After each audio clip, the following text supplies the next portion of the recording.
Hello, everybody, and welcome to the Horseback Archery podcast with me, Linda. And me, Johan. We have a guest today, Siem. Do you say Siem or Siem? Siem. In Dutch we say Siem Budding. Siem. Yeah. Siem, yes. We are really happy that you wanted to join us on this podcast. Really, you are the first guest, I think, from the Netherlands we have. So it's really fun that you wanted to join us. And we are so curious about you. Please, can you tell us who are Siem and how did you start this sport? Well, I'm a 20-year-old horseback archer from the Netherlands. I'm really competitive at high level, and I give a lot of trainings every day. It's my full-time job. So I give clinics during the weekends. How I started with it was actually quite a funny story. I've always wanted to do horses. I always wanted to ride in the forest and do that type of stuff, and I always liked to shoot bows and arrows. So after a while, the normal ground archery to me it became a bit boring. It was just indoor and just 18 meters and standing still. I want to do something more. And we went to a medieval festival, and some guy was like, "Yeah, but if you want to do good archery, you have to go to Hungary. They do horseback archery then. You have to watch the videos." And then we started searching on YouTube and on Facebook, and then we found this place in Hungary where you could go trainings like Nemeth. We found a Nemeth training camp, Yes. and actually then we started researching it, and that's basically how it started.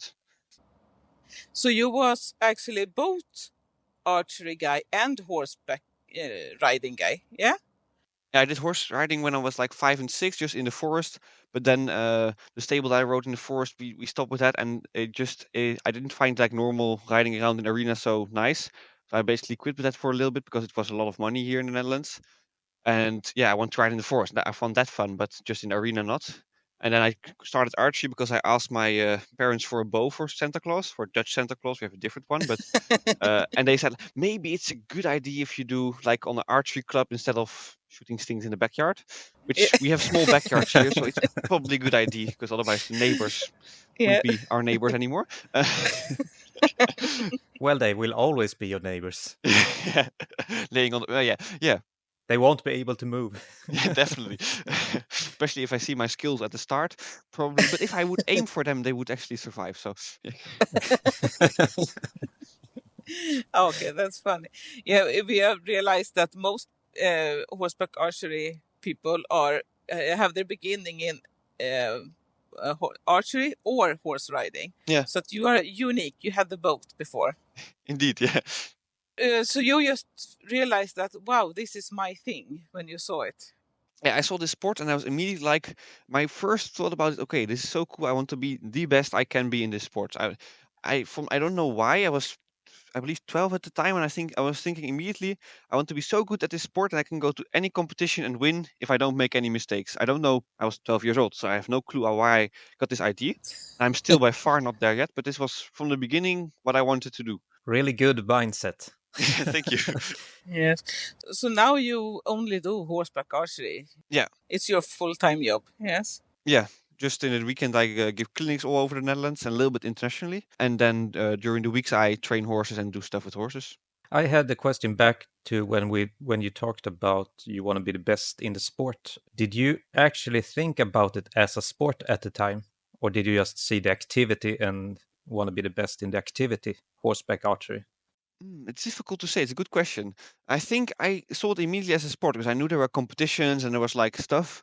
I saw that were like people really high up in the sport. When we searched on YouTube and Facebook, you could find like this big EOGA. What is it? Was at the time big? I believe the IHA was just starting up with the big competitions. It was 2017, if I recall correctly, 2016, end of 2016, beginning of 2017, I believe. And so I believe everything was starting up then. I was like, oh, there's these competitions and it's big sport. It's starting to be a big sport. And so, yeah, basically, I saw it quite early on as a sport already. Yeah, okay. Do you have any favorite place where you go to training or competing? For me, Hungary, the Nemeth Academy will always be special because the first time I shot an arrow from horseback was at the Nemeth Academy. Since we didn't have much in the Netherlands, we're just training once or twice every 2 months probably. And so my parents they said, okay, you'll do some ground archery with them, and then we'll take you for a vacation to Hungary where you can learn from the best of the best. And we went there for our vacation.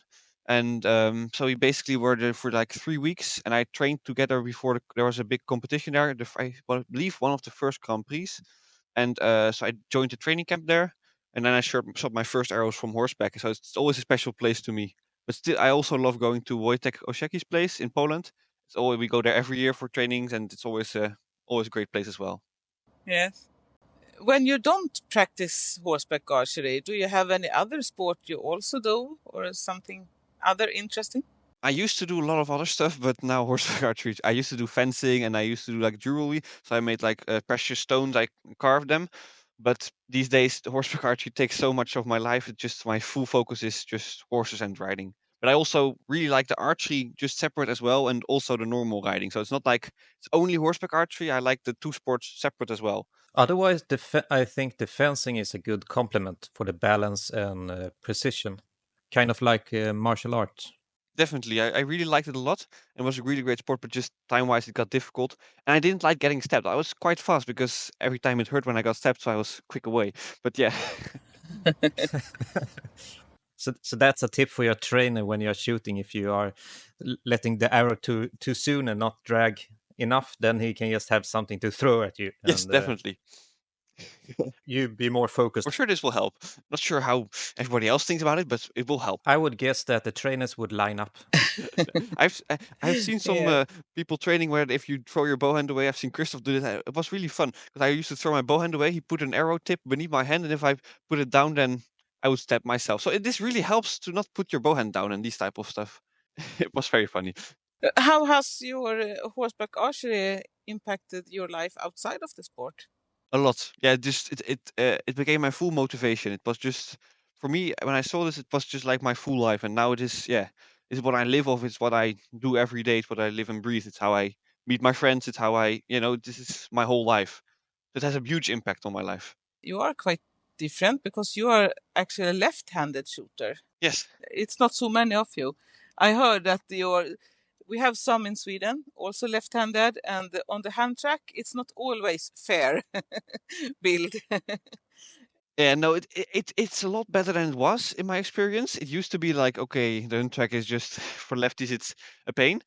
But it's really difficult now because, for example, I see at competitions now also some parts of the hunt tracks are better for me, and some parts are better for the right-handed. At some competitions where the hunt track or hunt track maker isn't that well thought about the lefties, it's a lot worse for lefties. Like for example, the people otherwise have a front shot into a curve, and otherwise we have lefties. We have a front shot away from the curve, so you turn away from the target and shoot back shot. This is really difficult, and so this type of stuff is more difficult for us. But it's getting a lot better. But still, yeah, I can see that right-handed would be much easier to be. Yes. Is that something you talk to the builder or the judge about when you see it? Yeah, we always have, of course, we have a separate walks on the hunt track, like when the judge shows us the hunt track, and always when I see like something that's really unfair for lefties, I always call it out. And a lot of times it's like, oh, I didn't think about it, and either they move it and then we talk about it, or they know it's for the next time. But a lot of times, yeah, it's always good to tell the judges, I think, because if you're not lefty, you don't. It's really difficult to imagine how it is, because it's just a completely different way of going around the track. But I remember when I first met you, you shooted with three finger and what do you say, front quiver, and now you have back quiver and Slavic, I think. Yeah. Yes. How it must be so difficult to change the technique so completely. Can you please tell us about it and why you did it? Yeah, for me, I was always shot tower from bowhand and with Mediterranean draw, and then because I didn't like the Mediterranean draw from quiver because I was always stabbing my hands. I still have like 10 scars from it. Um, so I thought as well, if I want to shoot fast on quiver, I'll just switch to thumb. So I was already quite used to shooting with different techniques and even mixing them in one competition. I believe at the time I was one of the few doing this. So I was already quite used to this, and I was already experimenting with Slavic for a while because I thought I saw with Mihai shooting well with it. I thought, okay, this is a really fast and easy way. And for me, in the beginning, I thought about it a lot to just stay with Mediterranean draw. But after a while, I got to see, if you want to shoot Mediterranean draw really fast and really accurate, especially really fast, you have to train a lot. Because I was shooting at the time, I shot high scores with Mediterranean. I was shooting like 500 arrows every day. Like I was practicing minimum 1.5 hour every day. And then it's possible to shoot really high scores. That was the time I was starting to make the jump from like mid-level to I was top 3 all the time. But then I was like, okay, I have to keep this up. And for me, after a while, with life, it got really difficult to practice every day. And then Mihai offered. Actually, it was funny because Mihai didn't have a car ride to Gaoshu Open, and he drove with us. So we picked him up at the airport, and he said, "Okay, as a gift to you for this drive, I'll give you a back quiver." And then, so this is basically how I started with the back quiver, and then I started training with it. I really saw, okay, this can offer me so much more points in the future. And I said, okay, this is worth the switch for me. So I just after Gaoshu Open, I started practicing with it, and I did like one full winter of just practicing with back quiver, and I started competing with it. Interesting. How did it feel when you started to use the back quiver? Did it felt right straight away, or was it period you pretty much had to make yourself use it? Yeah, for me it was a bit difficult at the beginning, and it was felt really weird because it's just a different way of loading, and your body is locked in because you lock your shoulder down a little bit. So I really in the beginning it was quite different, but I had so clear in my head the vision. Okay, this can offer me so much. I was just like, of course it's going to feel weird at the beginning because I was quite used to the Mediterranean draw. I did it a lot, and I love the style. Still love it. I still do it a lot sometimes in between just to practice it for fun.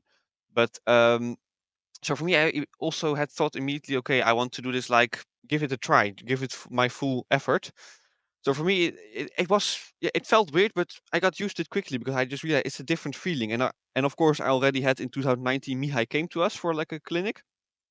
So in this time, I already got used to the back quiver. And in between, sometimes I did it for fun. I was just experimenting with a shitty back quiver I made myself on the back. So I already, I could load with it. I was already like efficient with it, but it was just fun. It was not my shooting style. But, Johan, you and team, you have the same technique, right? Yeah, I when I started with thumb. The coaches they said this is the best technique, and it's what they use when they train and compete and so on. And I always felt that somewhere in my head, you take the arrows from the back. So for me, it was already mental that nah, I want to have the back quiver. Yeah, So I started to looking around, and I find Mihai where I could buy the back quiver. So I order it, and when it got home, I tried it on, and I said, "Ah, this is me." perfect. So I pretty much felt home straight away. Yeah, it's such a different. And if you get used to it, it's an easy feeling for me. I know it's easy to shoot this way because you just put it on and just yeah, really great to hear. When you go to a practice and you have a trainer, uh, is it still easy for you to have like all trainer, or is it only a few that understand this technique? For me, I think it's mostly the high level that makes it difficult to find trainers that can still help me a lot, because after all, it's such a small part you're working on when you're at high scores. But I think that any technique everybody, even people that shoot thumb or Mediterranean draw, can help you. If you're shooting with this, Christoph still helps me a lot. Wojtek can help me a lot. Anna Minkine can help me a lot because they all shoot. All three of them shoot different styles, but it's most about, I think archery is generally about these principles. There's this few things with our special shooting style that are like loading, special things, how to draw, and for example, with when you shoot thumb or especially Slavic, I think Slavic, to get good arrow flight, you have to use a little bit of katra because otherwise the arrow just goes like a snake through the air. And these type of stuff are different between techniques, but just the core elementals, the principles will always stay the same. Even it's the same in Olympic archery. I look a lot to Olympic archery as well for my technique because Olympic archery, they have it perfected. If they, for them, it's a smaller margin where they look at technique and look at points. So I think in the end, it's all about principles, not about different details. What trainers had the biggest impact on your development? I did a lot of training with Christoph. Christoph was I basically so we came there a lot for vacations. I was there like, so first time 3 weeks, then we came later that year also 3 weeks, and then also 3 weeks around the worlds, which was my second competition. So basically I trained a lot with Christoph, and always sent when I was training, I sent videos to Christoph to see how I was training. In the beginning, I trained with Glenn Weston. He used to be he also became world champion one time in in the old World Championships in Korea, and he was a high level horseback archer as well. I trained with Skype through Skype with him. I did that a lot as well, but I just and after that mostly it was just Mihai, Wojtek, Christoph. I trained with them mostly at the training camp at Gaoshu. Before the Gaoshu opened, there was this training camp with the big trainers. So I just trained with Wojtek and with Mihai, and then we came to Christoph. I turned to Christoph again. So basically, those three really helped me. Ah, interesting. It's a good mixture. Yeah, definitely. All of their specialties. Mihai is and was really a special horseback archer. With the Mihai's view about archery, it's completely different than anybody else's, and his quest to always look for better stuff. It was really special, and I really had a lot of his help for this. And Wojtek is really good with preparation. Wojtek really, for example, if you want to do the hunt track well, I always send every people to Wojtek. Wojtek has just such a good system for the hunt track and for getting this overview of how to ride the track, how to shoot it correctly, and also just for the raid and for tower, just especially for the raid as well. Really, just how to ride it, how to get the control, and just everything. Wojtek is really good at planning this out, and just basic technique. Wojtek is really good as well. And Christoph, of course, for the tower, just practice, practice, practice, and just getting technique like a machine is. Christoph is a great trainer as well. So it just this balance of these all three, I think, has really formed me as a horseback archer. Yeah, that planning must be big help.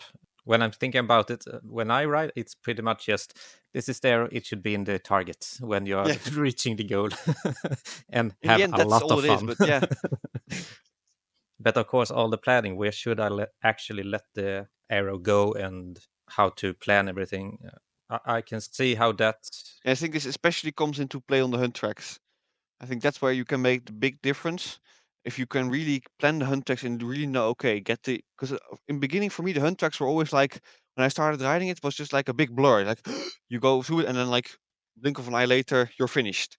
And Wojtek has really helped me with able to to just take it one target at a time, one corner, one curve, preparing yourself, really getting this overview of the track. It's not bad that you can keep the concentration for all that, I must say. I think this is essential for the hunt track.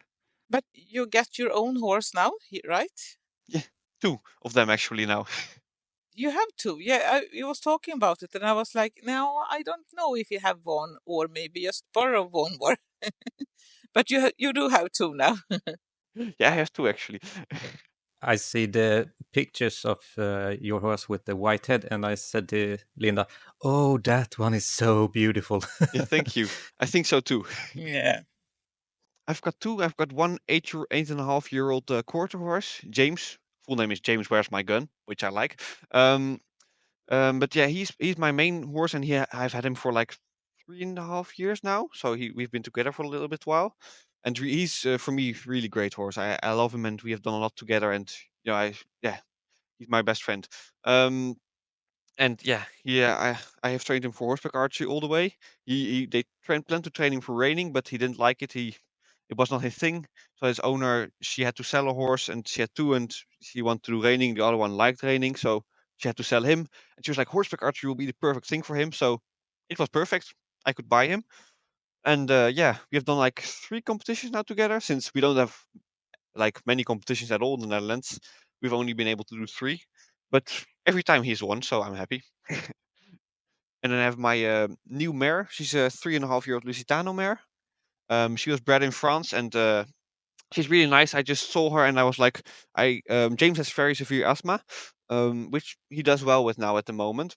But it's always difficult, and I was like, always like, I want to have another horse, just to have it a little more easy. And for James, I can't take him to a European Championship in Hungary when it's 30 plus degrees. His lungs wouldn't be able to handle it. So for me, this I think Roomba, my young mare, in the future, this is my dream with her, to take her to all these competitions and to be able to show her to the world how good horseback archery horse she is. With James, I can do this, but just close by and in good weather conditions and this kind of stuff. Is there any special qualities you're looking for when you choose your horseback archery horse? Yeah, there's a few different things. I don't think it's really, maybe it's connected to horseback archery, but maybe it's just how I like my horses. I like them to be quite, quite secure. I want them to be like, where they're really confident, because I think also for horseback archery this is really important. and I just find it nice to work with. When they, when you ask a question, they're like, "Oh, I know this," and sometimes they make the wrong decision, but they are like, "I know already what you want." I like this a lot when working with them, and for me, I of course a good canter is really really awesome. Yeah. Um, yeah, and just yeah, I used to select just mostly on character. So just an easy character, I think is really important, but also a balanced canter. So basically, I don't want to have it really downhill. I want to have a little bit moving the forward and up, especially because on horseback we stand in the stirrups, we get a little bit our weight forward. So I want to get the horse as much as naturally possible up in the front. Is that something you really think about when you rent a horse at competitions also? No, not generally. I just in competitions, I just look for a horse that really. Most of the time, I just ask somebody if they know a horse that would fit me. Since I have a riding style. Generally, I get small ponies. Just people think I fit small ponies. I'm 187 centimeter, 86 centimeters. So, but for some reason, I'm lightweight and I can handle ponies. So I get always fast ponies. But I like to have a good stable horse for competitions. For me, it doesn't really matter. Um, how it's conformated and everything. But for me, with my own horses, I have these special goals. I want to do this with my own horse, and for this, you have to have this kind of balanced canter, and you have to train them to do this and stuff. But for the horseback archery competitions, I just like the horse to go when I don't push anything to go like 14, if possible 16.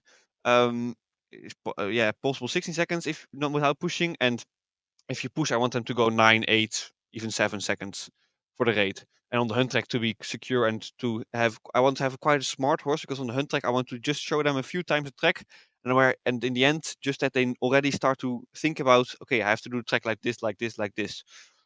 This is what I like for competitions. Yeah, smart horse for hunt tracks sounds really nice. Except if you get one that recognize the way home and take the shortcuts. Yeah, that's generally not a good idea. I've always been lucky to have great horses for competitions. I must say, I've always been blessed with them. But yeah, I also think in competitions you have to really adapt to the horse. I train a lot of horses at home, but in competitions and horses I don't ever try to train them. Of course I still hold them to the same ground values. If I ask them to stand still, they must stand still. They don't move. I ask you to stand still, you stand still. But that's just safety for me. But in the end, I don't try to train them to go a different speed. Horses at competitions they have been going this speed for their whole life. I don't try to go make them go like within this second. Oh, now you have to do this because I want you to do this. Yeah, it's interesting. How do you mentally prepare before a competition? I must say I don't do a lot of it. I think, okay, I had this competition, I'll ride it this time and I just go to the competition. I generally do have think about, okay, I have the horse this speed, which means I want to shoot around this many arrows, but for me it's just um I just go with the flow. I'm not really a person that's really, really stressed before competitions or like much stressed. I just, it's a competition. It's yeah. So I don't really like I don't sit myself down and go I do, of course, in competition when I'm riding a horse, like through the start check, I do deep breaths. I do think, okay, okay, relax, zone in, what you're going to do, targets. But yeah, So you never had any problems with competition nerves you had to work with? in the beginning, I had a little bit more, especially on the hunt tracks, because then you can become like, and you're finished. Um, but yeah, for me, it's always been when I'm on the track, I'm on the track. And I also think it's really about how you practice with the competitioners. For me, of course, I have nerves. The competition, I want to achieve well. I want to shoot my world records. I want to shoot everything well. But for me, I practice myself, so I don't focus only on technique. I focus already. I put a lot of pressure on myself during the training. I always want to shoot fast, and every time I shoot, I want to shoot really, really well. And I don't focus on everything I do. I just focus on shooting well, and then I see, okay, I make these mistakes. I think if you train all the time when you're training and you're focusing fully on what you do, in competitions it will all fall apart because you're only focused on competition, competition, competition. This I think this happens with anybody. I think mostly how you handle the competition nerves and how you make you shoot better or make you shoot shit. I think that's most of the thing that's my mental preparation, just how I train. Yeah, I think it's good if I mean to train. What Johan, we had this Swedish guy on the episode, and he said, "Train as you fight." I think it's a similar mindset. For me, I train a lot of my technique, and for me, this is really perfect. But if we always focus and if we always try to hold our technique together and everything we do together, when it comes to a fight or when it comes to a competition, your focus won't be on technique, for sure as hell not. If you're really good and you don't care about competitions, you can focus fully on technique. But if you want to shoot well in competitions, you have to be able to still shoot well when your full focus is on the target and when your full focus is on the points. It's, do you have any special way to keep focus during a run, or your focus just is there because you have the, what you say, mentally conditioned to do it because of your training? No, I think it's just doing a lot and being able to get this really. It sounds quite hippie, but just get this connection with the target. Just get this kind of full focus with the target, and just be able to get the rest far away. Of course, this doesn't happen with me all times. If somebody's screaming loud, when I'm in my run, I will of course lose focus a little bit. But I think really you have to really get the connection with the target and with the horse, and really be able to take this separately from the rest of the competition. So pretty much finding the connection with the horse, and then, like a missile in movies, just lock in on the target. Yeah. Do you ever have any problems if you get a disappointment during a competition? If you like, I don't think fail is a good word, but you understand what I mean. If it doesn't, if I don't, if the competition don't go as you want. I have that a lot, because generally I am even some of the competitions I've won, I was like, shit, I could have done that so much better, and it's a big disappointment for me. But point for me because in my head I know, okay, I can shoot this Yeah. many points, and I'm shooting this many. I can do so much better in that situation. I should have done much better. But for me, this has always been, this is life. For me, sometimes it can bring the motivation a little bit down. But in the end, it brings it more up because I know, okay, I can achieve this in competition. I should be able to achieve this totally. But for me, mostly the frustration was a few years because in 2021, for example, before the big competition that year was Gushou Open, because for that there was no competitions due to COVID, I was able to shoot 5 times from horseback before that. So then in the competition, it was so frustrating because I know, okay, if I would have just like 3 weeks of horseback archery, I would have shot so much better. But considering everything, I shot well. But yeah, and these type of frustrations I did have, but in the end they pushed me always the frustration pushed me to be better. Not maybe immediately. Immediately I was like, I want to quit this stupid. No, not like that. Not that fully because sports my life. But at beginning it frustrates you, but in the end it pushes you to go higher and higher. So it's pretty much when you get a setback, you take it with you home and know what you should train on. Yeah, definitely. It's a good mindset. I think it's good. How often do you go to a competition? I believe now this year I will ride 3 eventing competitions and one smaller one, maybe two. So not so much. Most years it's 3 big competitions maximum, maybe 4. I think believe the most I did was 5 in one year. But yeah, no, and the last few years was 2. So it's just for me, I don't go to a lot of competitions just because it costs so much money, it costs so much time. Especially now because the clinic business is going well. If I go away a whole week or whole weekend to international competition, it just doesn't just cost me the cost of the competition. It also costs me the whole weekend of being able to earn money. So that's why I go to less competitions, which is a pity, but yeah. Competition season in Netherlands, you don't have so many competition because I think if you could go in Netherlands, it would not cost so much. In Netherlands we're starting it up now again. For a few years there was none at all, and now I believe we'll have like 2 competitions, 3 competitions, like just one day, just raid track or just tower track competitions. But it used to be, for us, ground is really difficult to find. There's only like a few places where you can do horseback archery, and they have the space to put a full competition track. Because ground prices in the Netherlands are crazy. Uh, so it's really difficult to get a place for a horseback archery track, and then to get enough people for a competition. And you have to put in all the time for organizing it, and then hoping it doesn't rain so the ground gets too wet. All these factors have always made it really difficult. But now, it's getting better and better, and more. It's good. So you can say that one of the problem that the sport is not so big in Netherlands is because of the ground price and Yeah, as a hobby, people are doing it a lot, and really, it's becoming quite popular, and we see all the time more and more people watching it and knowing about the sport. Even mainstream horse riding, it's getting more well known. Of course, we are still a small sport. It's not like dressage, but more and more people know of the sport, and especially because I give demos a lot at big competitions, and then people they start to see this a lot as a thing. Oh, the horseback archery, it exists. Yeah. But as a sport, like where people go to competitions, it's difficult to make it bigger. It's starting up really now. We have start to have, like, before we were happy if we could get a full team to the Grand Prix, and before that we were even happy if we could get 2 people or 3 people to each stage. It Yes. was a rarity for us.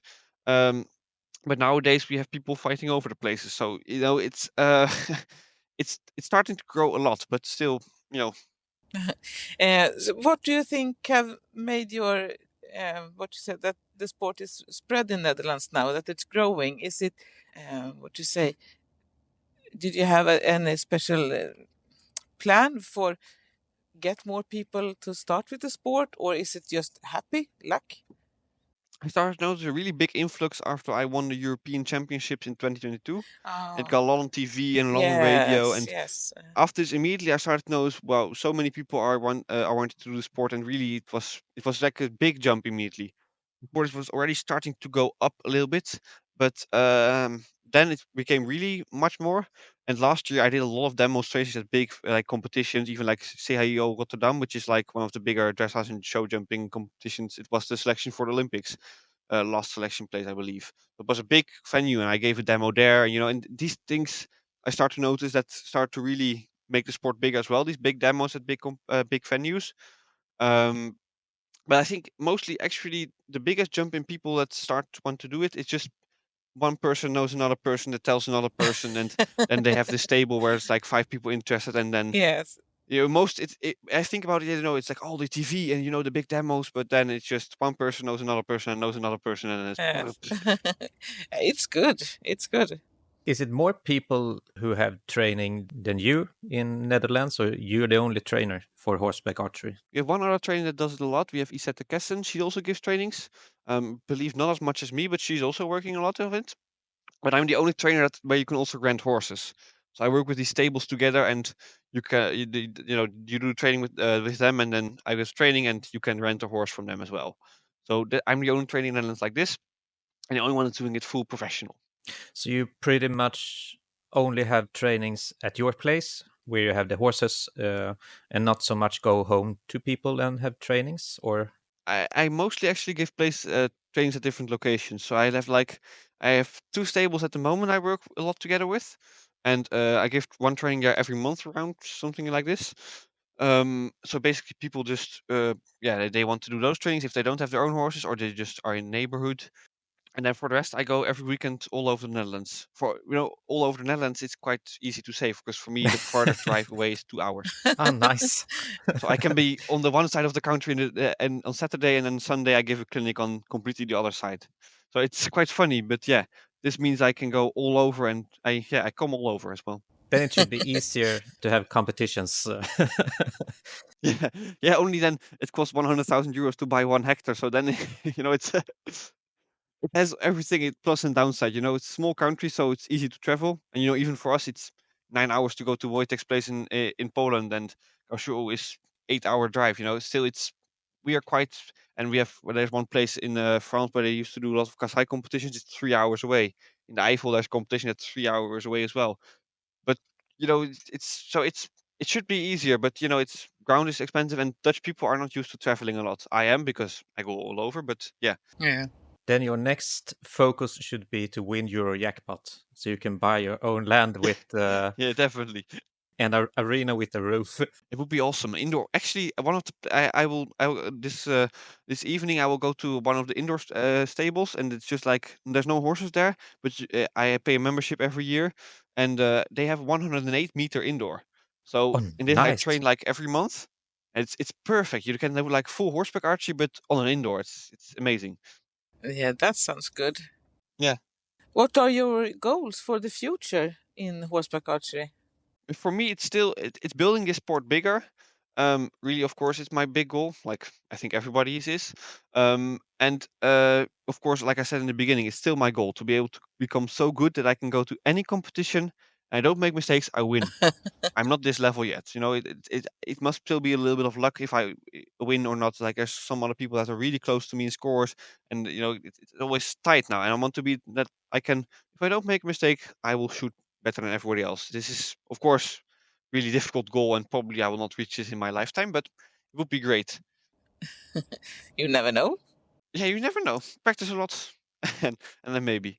But yeah, and also I would really like to get the riding level up. Also, really, for me, one of the big goals is to be able to do a hunt track and then do standing still canter at the long shot. For me, this puts in like the classical dressage, the historical dressage together with horseback arch, and this would be so cool. Like full canter and then for long shot just stand still canter because we can only shoot from canter and then shoot 40 arrows at the long shot, 400 points, and then I think that would be really cool. Yeah, it would be. Yeah, so this is one of my big goals as well. It's funny. Yes. Uh, what do you think about the future for the sport, both in Netherlands and the rest of the world? I think it's quite uncertain at the moment. I do believe we have a lot of potential in the sport, but we are still in Dutch we say in its child shoes. It's still a lot of like basic stuff that needs to be figured out, and there's a lot of people working hard for the sport. I think this really helps it, but there's still some growing pains that we need to grow through. I think, Yeah. but I think we have a lot of potential because there are so many people looking at equine sports and they want to have it more positive for the horse. And I think we are one of the most positive sports for the horse because the horse has so much freedom in it, and if the horse doesn't want to do it, bye bye. And you know, so I think this really has a lot of potential. And in the Netherlands, I believe we also have a lot of potential because, like I said, people are looking to do something else with their horse. Generally, people in the Netherlands they don't want to do just normal dressage anymore. They are looking more and more to do other stuff together with their horse. Like working equitation is also becoming really big, and I think together with this, we can come really up. Like people want to do other stuff with their horses. Yes. What do you think is the biggest challenge in this sport? Oh, in Netherlands, of course, the ground problem, but in the rest of the world? I think it's mostly unity. I think we have a lot of people. It's such a small sport, and I think we need to really focus together and work together. And also, just our sport is, we in other sports there's a lot more money in it. We are still quite a poor sport, which isn't a bad thing. It also makes it much more relaxed. But for a sport to work and to turn, you really need to have big prize money and big stuff. And I think also the thing that holds us back sport wise, it's just that our horseback archery horse is worth as much as a horse that can't do horseback archery. Um, and I think I look at all the other sports and I see the really big money and the really big values come from the really high level horses and the really expensive horses. They get sold for a lot of money, and then people, and this drives the sport, which is a bad thing and a good thing at the same time. But I think to have this and this would really build the future because then you can see already that people are starting to focus on this more. And I think also it just needs time. We just need time to grow like we are going. And yeah. Yeah, it would be interesting with the price of the horseback archery horses because it's going to be way more balanced. Yeah. And so nowadays, in competition right now, if I get a horse that doesn't know horseback archery, within 1 month you can train it so it's a high level competitive horseback archery horse.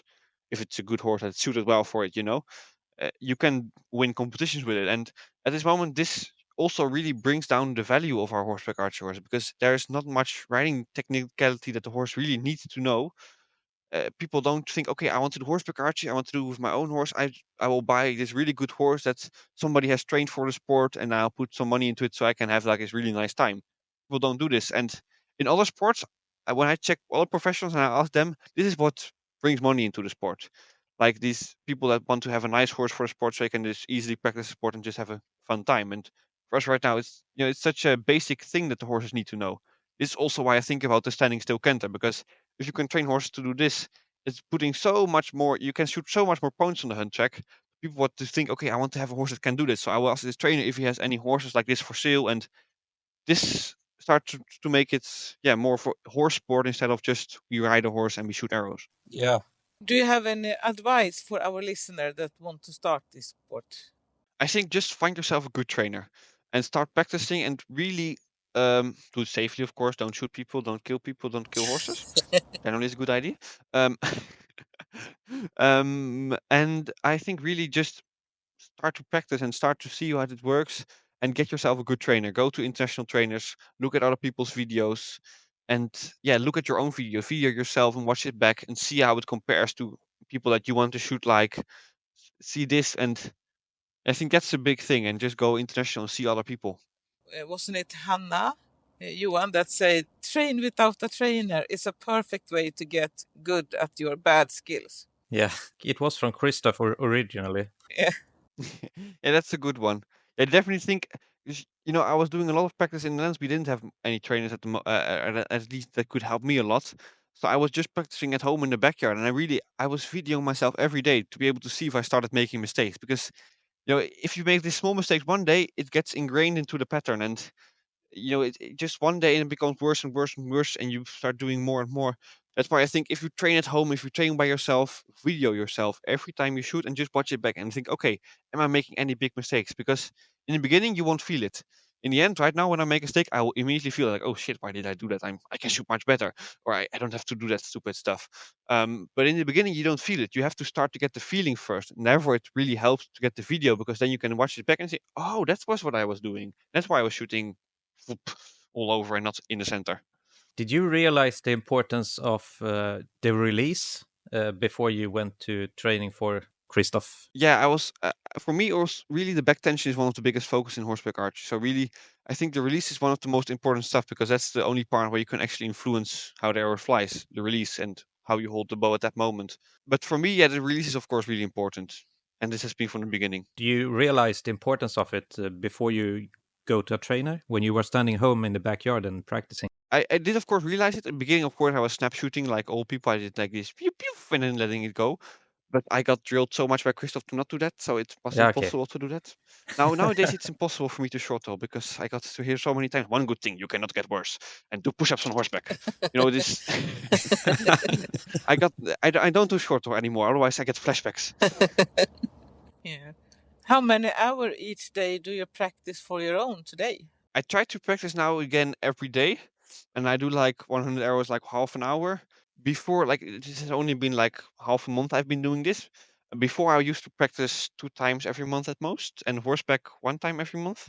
So before I wasn't practicing as much because after all you can sometimes lose it. I lost a little bit of my motivation, with politic drama in the sport. For me, I was like, I like the sport, but you can lose a little bit of motivation. But now it's becoming back again, and I'm really happy about it to be back on this train of training a lot and just like 2 times. I try to train 2 times on horseback every week and get this really up because I start to feel okay. And now I start to do again what I want to do. The motivation comes back with the sunlight. Yeah, but actually, I've been training that much for like a few years.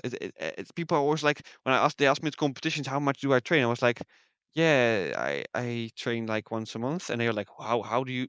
But yeah, I'm lucky sometimes, I think. But yeah, a bit- I lost the motivation for like a few years. I never lost the motivation for the sport, of course. The sport is my life. But to really train and to push myself all the time, to always train, after work when it's late and it's starting to get dark, to just practice for half an hour of like 30-meter shooting. I lost the motivation for that stuff, for to always search for the improvement. I did search for it, but it felt so endless, and now for some reason it's back. So I'm really happy. Yeah, congratulations. Thank you. Do you change your practice routine during the season? I don't know how much winter you got in Netherlands, but like in Sweden, we have at least if you live quite up in Sweden, you have a bit problem during the winter because it's so much snow everywhere and cold. We generally just have a lot of mud. Yeah, okay. Yeah, but In the winter, it doesn't get much more difficult for us to practice because in the summer, it's also really wet. So for us, that's why it's also difficult to build tracks because the ground is, fields. You have to almost have a sand track to be able to have to be sure that you can have a competition.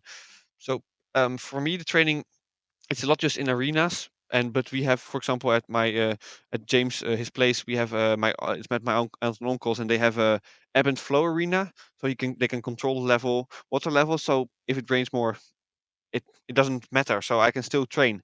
But yeah, in the winter you are training a lot more in shit weather. Yeah.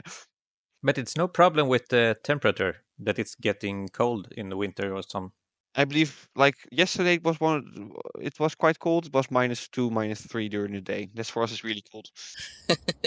yeah. Do you hear that, Linda? Yes. I would never be able. For me already, I like the warmth. I can handle 30 plus. I can't handle like -5. I would be dying. So I'm really happy to live in not in Sweden. So Yeah. you don't have the motivation that the Finnish team have. No, definitely. I see them practicing like with frozen fingers. I'm like in -20. I'm like, okay, that's great. But I was like, not for yeah. Cold weather and me don't get along. Actually, we yesterday I took the horse into the stable in the evening. It was -15, and Isabel was actually out practicing, and she was very happy because in Christmas gift we gave her gloves that get warm through a battery. So she come inside and was like, "Yeah, the gloves work. My hands are not stiff." That's perfect. Yeah, that's a different world. In the Netherlands, people start complaining about how cold it is when it's 5 degrees. Yeah, actually, we have a nice climate for horseback archery. I think just a little bit wet sometimes, but yeah, for the rest, it's quite nice. It's good. It's good. You said you're practicing the groundwork with the shooting at 30 meters. It's not like you're standing 8 or 10 meter from the target. You always do the 30 meter. It depends. I used to be only I shot only in my backyard. I couldn't shoot at. Right now, I have my horse at my uncle and an uncle, so I can do just the arena is free, and I can just do whatever I want. So I can shoot 40, 50 meters even if I want, or just in the field I can shoot 100 meters. But before I didn't have that possibility, and the stables I used to board that were always really busy, so I could only train in the backyard, like a lot of ground archery. And my backyard is Netherlands, small, so it's 5 meters. So I used to be able to only train 5 meters, and that was, you can get your technique can get nice, but you start to see what your technique does on longer distance. Um, so that's why nowadays I try to train. I train from 15 to 30 meters, and if I start to shoot like this big group from 30, I will go further and further and further. Yeah, interesting. What kind of bow and arrows do you prefer to use? I always use the Raptor. Since 2018, I started shooting with the Simon's Bow Company Raptors. I think many people know this brand.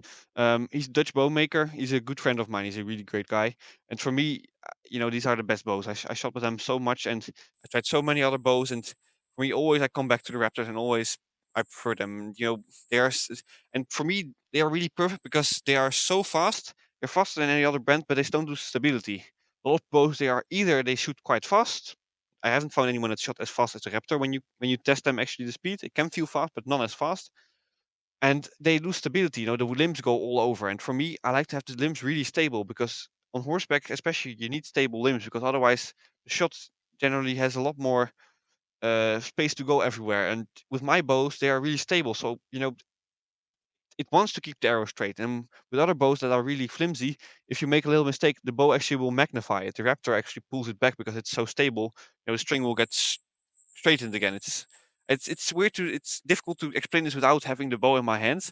But this is for me what's really important about the Raptor, and of course it still draws really smoothly as well. That's why I always shot with the Raptor. And now I have a carbon Raptor, which is even cooler. Yeah, okay. What poundage do you use? I have a few different ones. I have many bows, but the one I use mostly in competition is 34. My full draw it's around 48. I always shot quite heavily from the beginning.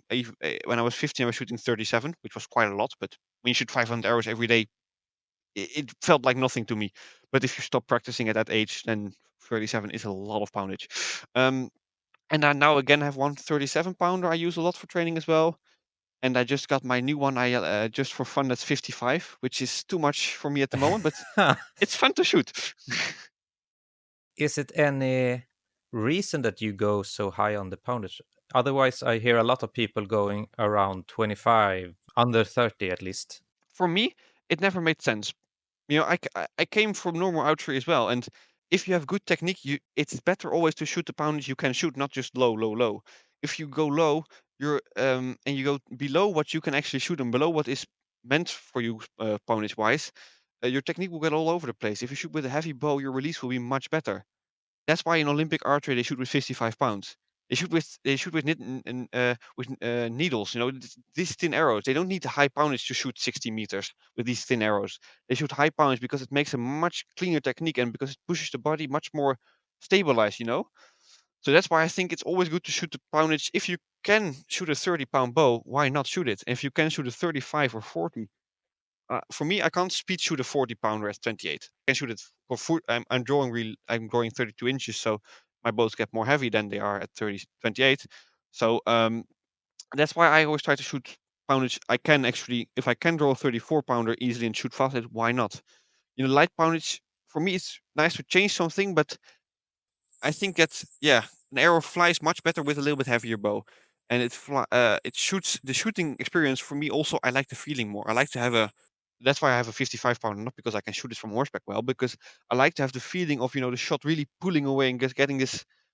It just feels so much different, and you can shoot heavier arrows, which have less trouble with the wind. So yeah.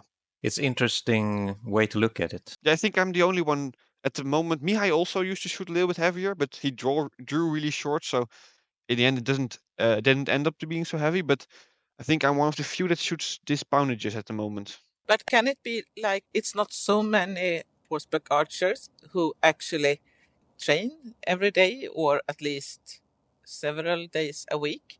So if you don't train as often, then you lose your technique and then it's difficult to keep a good technique in a heavier bow. Can it be like a bit of explanation? Yeah, it's a good point. I was already shooting also 34. This bow I had for last year, and last year I was shooting twice a month, and I could also handle it. But Yeah, but I think you have been practicing so much, so your muscle memory is good to keep a good technique. I think that's definitely it's mostly about technique more than it is muscle strength.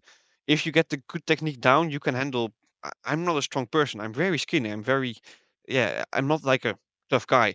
But I can easily handle these bows. For me, 55 is on the edge, but I can handle 40. I can shoot easily. Also 37. For me, it's easy to shoot fast. And my full draw is 52, I believe, which isn't low poundage at all. But for me, it doesn't feel like a lot because you start to use the body, and if you use the body how it's meant, it's not that much poundage. But you would still say that it's preferably when you start with the sport, you start with low poundage and work yourself up when you learn the technique. Yeah, definitely. My students, the bows I have for my beginners are 18 pounds. So I don't give them 50 pounds. No, no, definitely. I still always advise people to start with low poundage to get a good technique, of course. Yeah, just shoot with it. It would be quite funny though. You imagine the people like. You give them a bow on 50 pounds, and if they fail with the techniques, that you do push-ups now. You punish them if they shoot with a good technique of 50 pounds. Stronger. Yeah. That would be really funny. But yeah.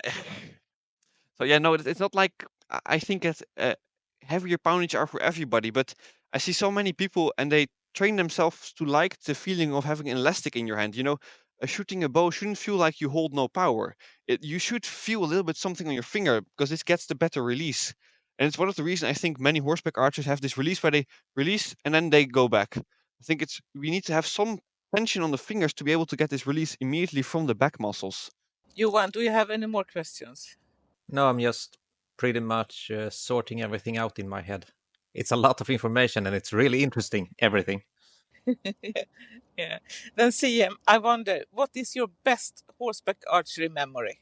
For me, it was the first competition with my own horse. Of course, the European Championship with Husky, which is a horse I really love, and he's from Hantayo in France. And winning the European Championship with him was really nice. And the last European Championships, and going to South Africa to give a clinic there together with my good friend Jacques, and to ride a competition there on his horse was also really good memories. But it's the most special when you've worked together with your horse for like such a long time to train him for this sport, and then I did a Kasai competition with him for the first time, and to ride this competition and it felt so awesome to be able to shoot from him really good and to get this feeling together on the track. That was really one of my most favorite memories. It sounds really great.